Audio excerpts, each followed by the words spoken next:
Saya Dioran, saya di sini akan mewawancarai satu PKN yaitu ideologi Pancasila. Saya bersama Pak Dodi. Jadi pertanyaan pertama tuh Pak Dodi, apa saja ancaman dari dalam internal terhadap ideologi Pancasila? Ancaman internal terhadap ideologi Pancasila. Indonesia banyak beraneka ragam budaya, agama, suku, ras.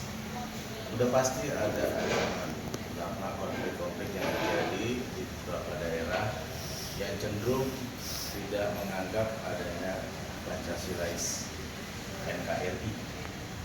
Justru itulah ancaman itu pertama kali yang kita pernah disebut sejarah tahun 1965 adalah ancaman di mana G30 PKI yang akan merubah ideologi Pancasila dengan ketidakadaan khawatir akan terjadi perpecahan antara suku, agama, budaya yang ada di Indonesia. Maka dari itu kita bersikap antara ancaman yang sudah ada di dalam intern dari negara kita sendiri, yaitu orang Indonesia juga yang tidak percaya dengan Pancasilais. Dari Pancasila 1 sampai Pancasila 95 itu mencirikan adalah tidak lanjut budaya ataupun orang yang punya agama, punya akhlak dan solidaritas, saling toleransi. Bagaimana mungkin kalau kita tidak mendapatkan Pancasila yang tidak kita genggam dan kita rawat? Ideologi sangat dipegang penuh. Pancasila adalah pemersatu bangsa. Itu adalah landasan ideologi di mana bangsa Indonesia memegang itu aja sih.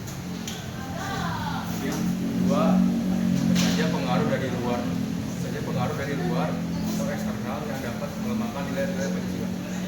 Yang pasti adalah komunikasi secara langsung tidak langsung, gadget, terutama informasi-informasi yang datangnya dari luar Indonesia itu dapat juga mempengaruhi budaya Barat, terutama yang masuk secara legal ataupun ilegal yang diizinkan oleh pemerintah kita.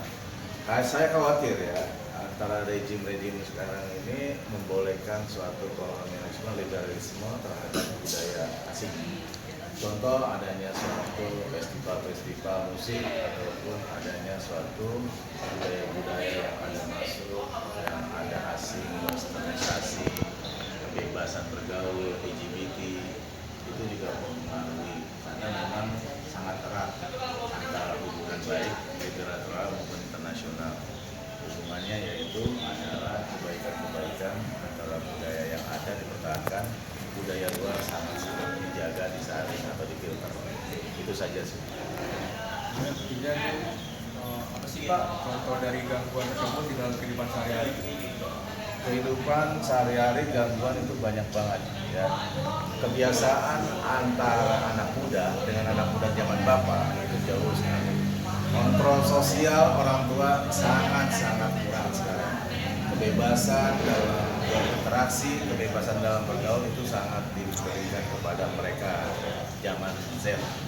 Dan disinilah bentuk perbedaan yang sangat mencolok yang mengkhawatirkan justru Pancasila ataupun budaya-budaya asing masuk bebas. Sehingga pemuda-pemuda sekarang adanya narkoba, adanya tawuran, ya, adanya kebebasan LGBT. Nah ini yang kita khawatirin. Maka dari situ untuk bisa mencegah itu semua, kita harus lekat terhadap yang namanya Pancasilais. Dari satu ketuhanan yang esa, dua kemanusiaan yang berdatangan. Semua itu adalah bentuk daripada Pancasilais yang ada di Indonesia. Perlu dirawat dan perlu dijaga. Yang keempat, ada nggak sih Pak dampaknya bagi masyarakat? Sangat. Bentuk dampak bagi masyarakat semuanya adalah Pancasila yang berdasarkan tadi. Kita berpedoman pada Bhinneka Tunggal Ika daripada lambang Garuda dan di dadanya adalah 5 sila. Bentuk dari semuanya itu adalah sebagai wujud nyata kesejahteraan rakyat, pemersatu bangsa dari sila keempat. itulah mungkin yang menjadikan dasar daripada Pancasila dipertahankan. Tidak ada yang nggak ada, artinya semua ada di Pancasila. Indonesia bersatu, NKRI karena Pancasila. Itu saja. Lalu yang terakhir Pak, apa yang Bapak dapat dilakukan untuk generasi masa sekarang agar menjaga Pancasila? Sangat ya, mencintai sesuatu bangsa, otomatis kita sebagai warga negara tahu diri. Landasan ideologi kita adalah Pancasila. Dengan mencintai kita sebagai bangsa, sebagai orang pribumi, saya belajar tentang bagaimana memberikan yang terbaik, amalan-amalan yang baik dalam perbuatan. Tentunya ada landasan yang harus diukir.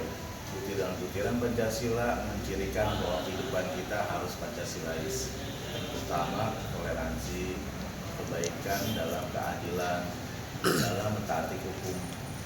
Dengan begitu kita mengetahui bagaimana cara hidup, menghargai orang banyak. Itu yang menurut Bapak. Jadi itu aja Pak pertanyaannya. Terima kasih Pak udah meluangkan waktu. Sama-sama, semoga sukses semua. Oke.